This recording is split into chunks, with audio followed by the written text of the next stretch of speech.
Olá, sejam muito bem-vindos ao TWE Winecast. Eu sou o sommelier Evandro Segato e estou aqui com o meu amigo Maurênio Stort para gravar esse episódio onde nós vamos falar de enoturismo.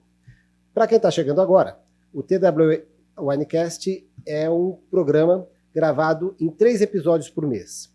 O primeiro episódio, o assunto sempre vai ser vinho, onde nós vamos degustar vinhos, nós vamos falar sobre a vinícola, falar sobre as características dos vinhos e das regiões produtoras. O segundo episódio, o assunto é enonegócios, que é esse episódio que estamos falando hoje.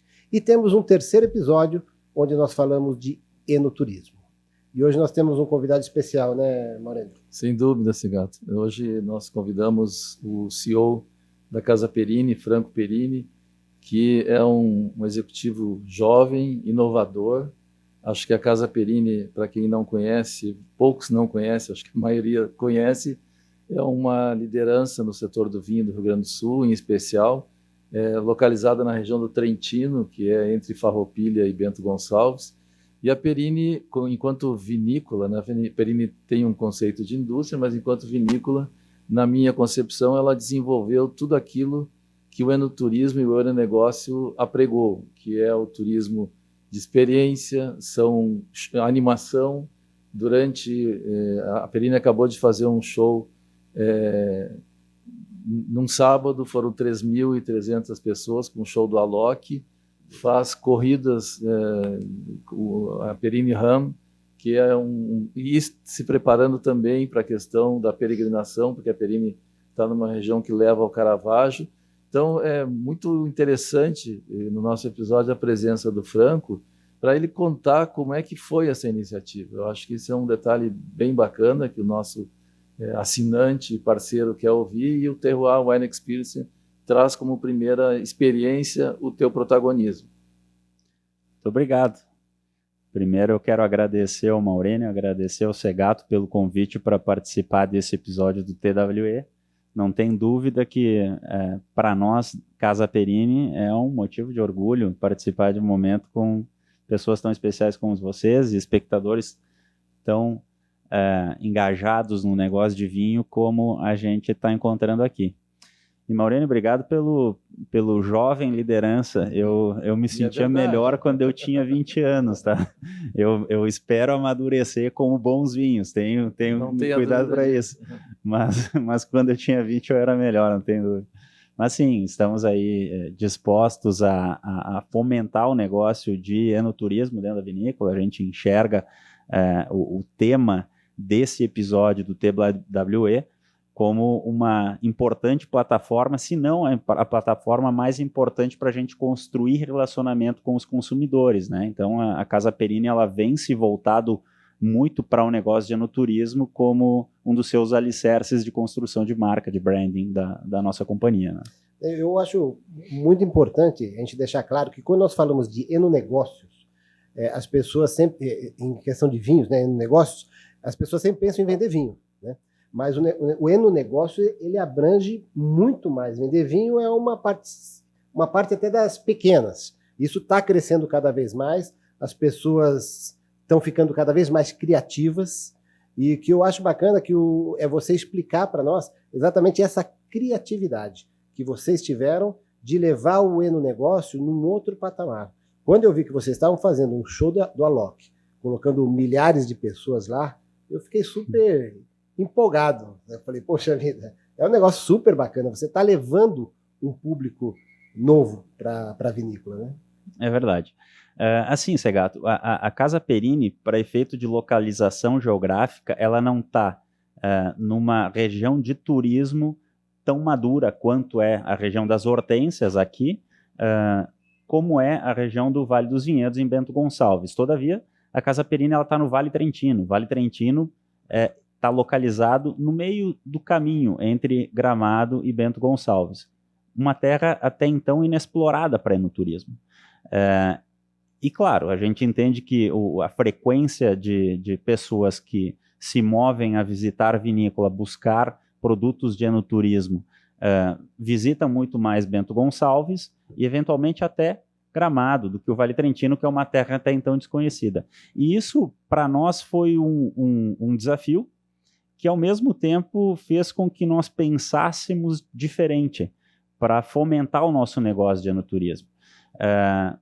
Como nós não estamos inseridos numa rota madura, nós identificamos uma oportunidade de criar produtos diferentes de enoturismo, criar motivos diferentes de enoturismo para que as pessoas buscassem visitar o Vale Trentino e, em si, a Casa Perini, que é a principal vinícola da rota, né? Em cima disso, nós começamos um movimento em identificar oportunidades para relacionar a Casa Perini com pessoas que não essencialmente sejam consumidores de vinho ou que estejam buscando diretamente o assunto vinho. E aí nasceu, como o Maurênio apresentou, a VinoRun. A VinoRun foi o nosso primeiro produto de enoturismo, digamos assim, disruptivo. Nós identificamos que no universo de corredores, a gente tinha uma oportunidade de apresentar a nossa casa, apresentar a nossa rota de enoturismo. E aí a gente começou um movimento em cima desse projeto, de uma corrida em meio a vinhedos, que nada mais é do que um motivo para que no final da corrida as pessoas se encontrem dentro da vinícola e harmonizem pratos e vinhos. E Franco, e como que, porque cada evento atrai públicos distintos, né? Você tem o público da corrida, que nem sempre é o público de um show do Alok, como também às vezes não é o público do restaurante da Casa Perini. Como que é o diálogo com esses distintos públicos? Como que eles veem?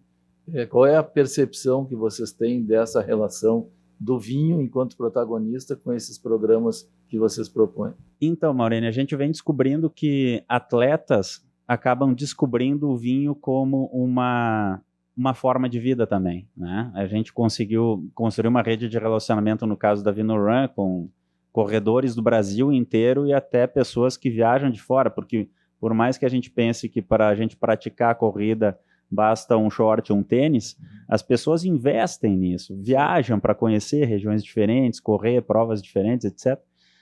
E essas pessoas acabam se deparando com uma oportunidade de conhecer vinho. E sim, ali a gente acaba captando consumidores e inserindo novas pessoas para esse universo de vinhos. O exemplo do Music Day, que aconteceu na sua primeira edição agora em 2022, com o show do Alok dentro da nossa vinícola, é mais um. A gente conseguiu conversar especialmente com o público jovem, né? Muitas dessas pessoas se iniciando ao álcool até, né? E a gente conseguiu apresentar para essas pessoas que vinho e música eletrônica também harmonizam.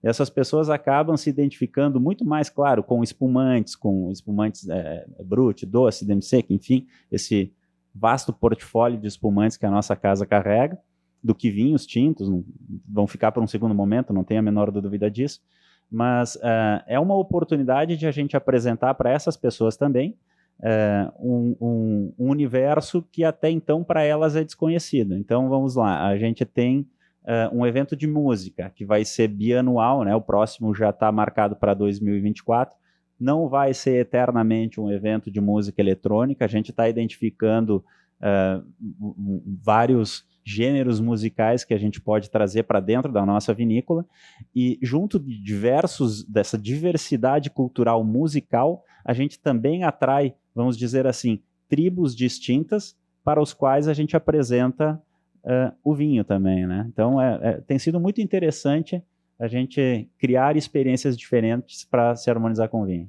A gente tem conversado, né, Segato, sobre, não só conversado, a gente tem viajado muito por conta do nosso projeto Terroir Wine Experience, e a gente tem percebido estágios diferentes em distintas regiões. Região da Campanha, região do Trentino, região do Vale dos Vinhedos.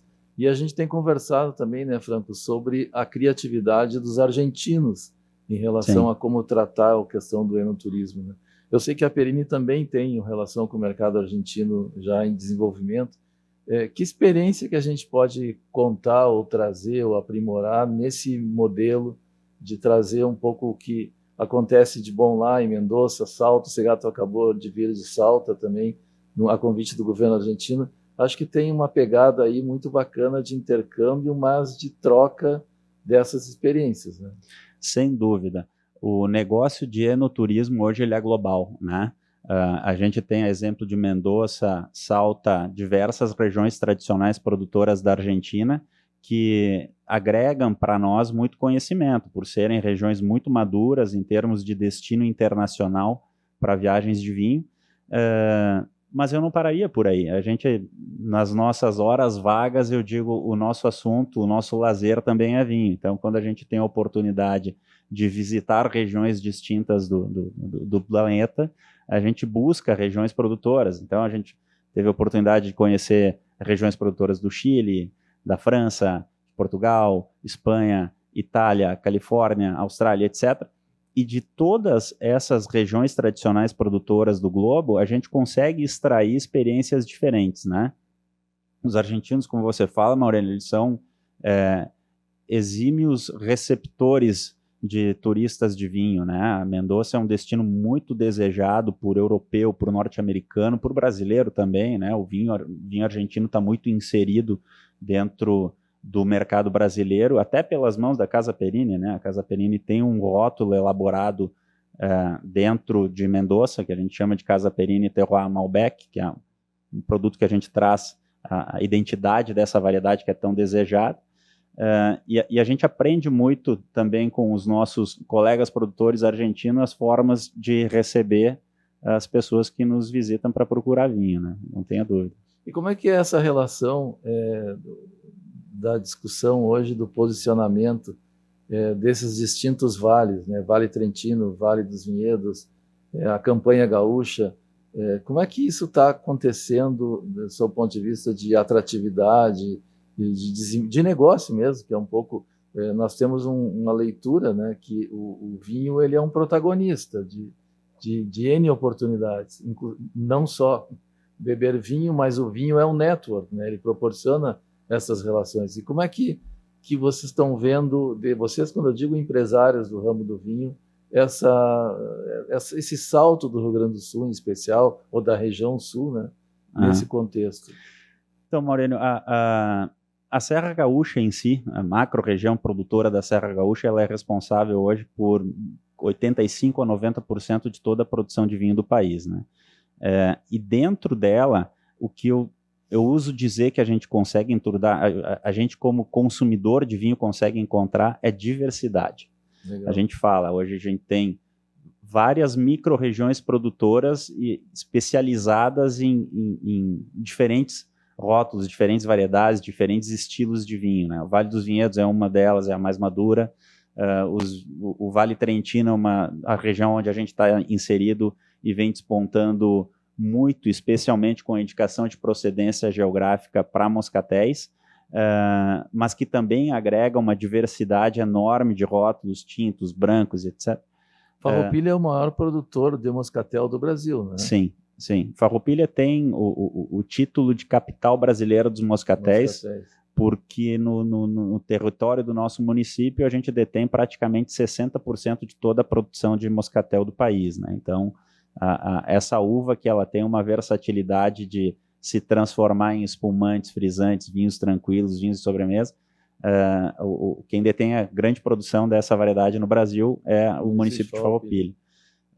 Mas os vinhos de Pinto Bandeira, que tem exímios espumantes, a região de Altos Montes também, que tem rótulos maravilhosos, entregam para a Serra Gaúcha essa diversidade, onde o enoturista pode encontrar numa região geográfica aí de um raio de 35, 40 quilômetros, uma diversidade cultural de rótulos, de experiências que posso morder a língua, mas é difícil encontrar em outra região produtora do planeta. O Segato, que é meu par, é paulista. E o Segato, como é que o paulista vê esse contexto todo, Segato? Embora você seja um sommelier, está, digamos assim, habituado a esse mundo, né? Não, você está perguntando para mim, né? Sim. O mercado do Sudeste está crescendo bastante, né? Eles estão fazendo lá e tendo bastante sucesso com a dupla poda, uma poda invertida, e fazendo vinhos incríveis, mas não dá para comparar com o Sul. O Sul já está consolidado aqui há muitos anos. O Sudeste ele está se consolidando. Então, assim, ele vai ter muito trabalho pela frente. Mas eu acredito muito que o resultado do Sudeste vai ser em todos os níveis, não só em qualidade de vinhos, mas como em enoturismo, em enonegócios, vai crescer tanto quanto cresceu o Sul. Sem dúvida. Um ponto que eu queria comentar, Segato, e o Franco, já que é o representante aqui, um outro elemento importante que a maioria das vinícolas no mundo, né, mas em especial no Sul, são raiz, são familiares, são pai, mãe, filho, pai, mãe, irmão, né? E vocês, mesmo sendo uma família, a família Perini, vocês estabeleceram todo um sistema de governança, de coordenação. Isso é muito interessante, a forma de negócio, como vocês estão enxergando a perspectiva do vinho. Né? Nem todo mundo consegue, né? Às vezes, em família, nem todo mundo consegue administrar o negócio com a família. Aqui no Sul se diz, principalmente na região da Serra, que aquilo que a gente combina na sexta muda no galeto do domingo, no churrasco do galeto do sábado, no churrasco do domingo.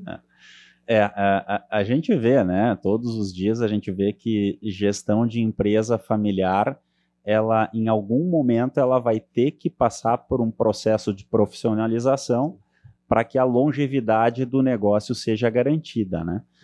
A gente está cansado de ver histórias de empresas familiares, não só do segmento vitivinícola, mas da metal mecânico, moveleiro, industrial, enfim, das mais variados segmentos. É natural que as empresas, nos seus processos de sucessão familiar, elas venham a sofrer.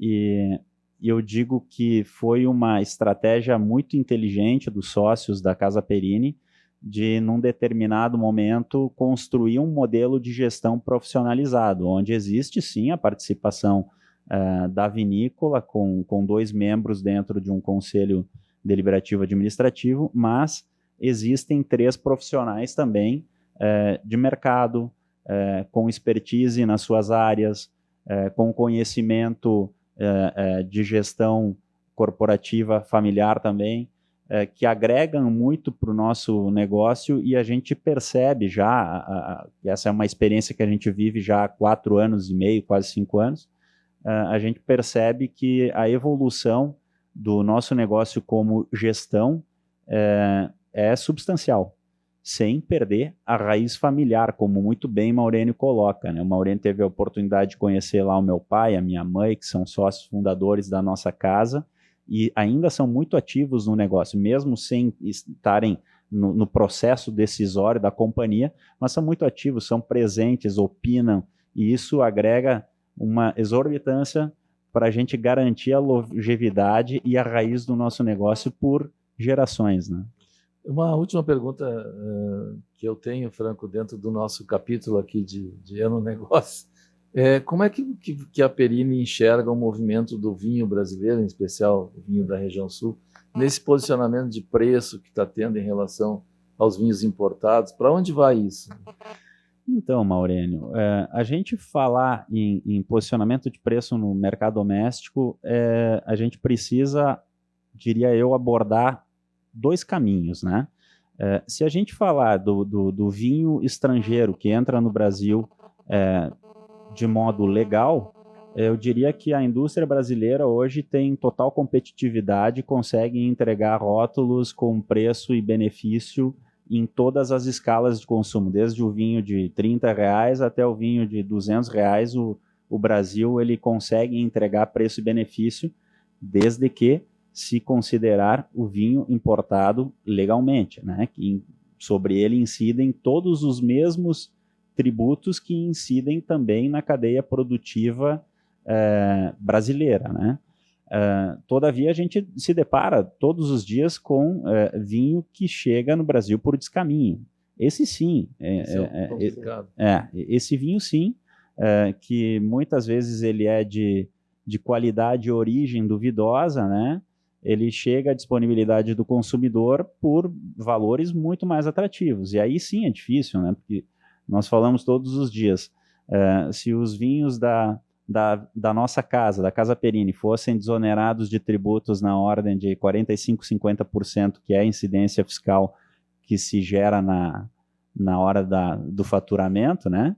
A gente aí sim também teria competitividade para apresentar rótulos para disputar junto com esse vinho que chega por descaminho. Mas não é a nossa realidade, né? Hoje a a cadeia produtiva brasileira ela é bastante controlada, eu diria que, de modo geral, ela é muito séria, ela contribui com seus municípios, estados e União, com toda a incidência fiscal que sobre ela existe, e sim, a competitividade existe com vinho de qualquer nacionalidade, desde que encontrado por caminhos legais, né?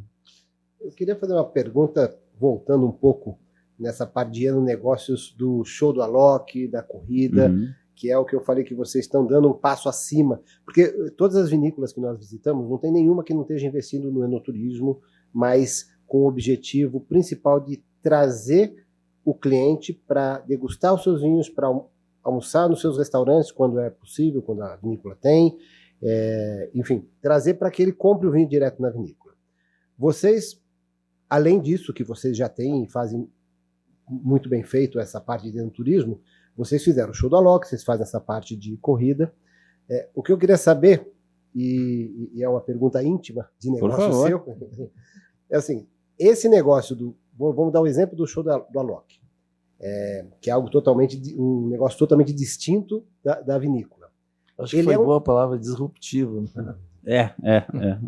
Ele é um negócio a mais que vocês estão fazendo, onde vocês querem ter um outro negócio para ter lucro, ou ele tem como objetivo, assim, se não tiver lucro não tem problema, mas eu estou trazendo as pessoas para conhecer o meu vinho? Essa é a ideia. Essa é a ideia. A segunda ou a primeira? A segunda. Claro que no médio e longo prazo, a gente começa a descobrir que os produtos de enoturismo, eles também agregam um certo valor, e aí é inevitável que exista também um interesse comercial, né?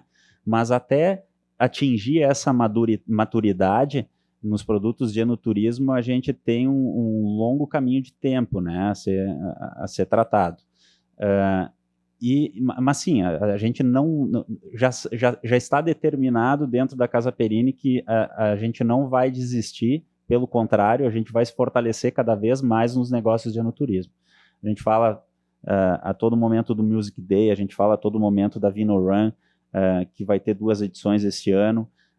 A gente fala de experiências de enoturismo para pessoas que nos visitam, que essas pessoas não vão encontrar em outras vinícolas, em outras regiões produtoras. Então, a gente é intenso na forma como a gente quer criar novos produtos e criar novas experiências para mostrar para as pessoas que existe muita coisa por dentro de uma garrafa de vinho. E a gente quer inserir as pessoas em experiências que levem a elas memórias e sensações que elas não encontrem em outras regiões produtoras e em outras vinícolas. A gente está muito empenhado nisso. A tal ponto que a nossa vinícola hoje ela é até uma plataforma de eventos privados, né? Como tu falou de uma pergunta íntima, eu te devolvo também uma resposta íntima, né? Lá em 2011, eu tinha a minha namorada, hoje minha esposa, Cliciane, já há 15 anos, e quando a gente optou por mover a família e promover laços matrimoniais, eu disse, não, eu nasci e me criei dentro da Casa Perini. Eu vou casar dentro da Casa Perini. E aí surgiu um novo negócio, né? A gente tem lá o Espaço Beatrice. Isso. A gente tem lá o Espaço Beatrice, que nasceu com o meu matrimônio, e hoje é um espaço que está lá disponível para uso das pessoas que querem casar numa vinícola, se formar numa vinícola, promover eventos corporativos dentro de uma vinícola. A nossa casa também é aberta a isso. Isso virou um negócio. A gente tem hoje, de 52 finais de semana do ano, a gente tem 45 ocupados com eventos desse gênero, né? E como as coisas se conectam, né, Segato?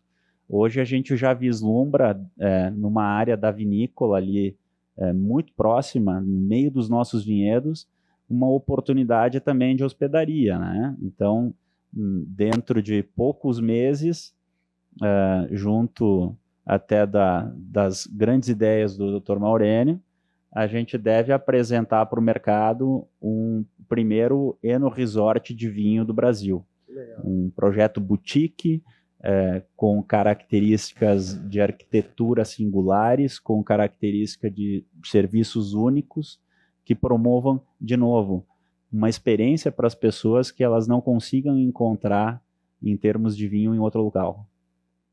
Segato, eu acho que a gente foi muito feliz na escolha do nosso capítulo Eno Negócio. Né? Eu adorei esse bate-papo. Por mim, eu ficava aqui mais umas 3 horas tomando vinho e conversando sobre isso. Sem dúvida. Mas adorei. Mas obrigado. Obrigado por esse esclarecimento. Franco. Que é isso.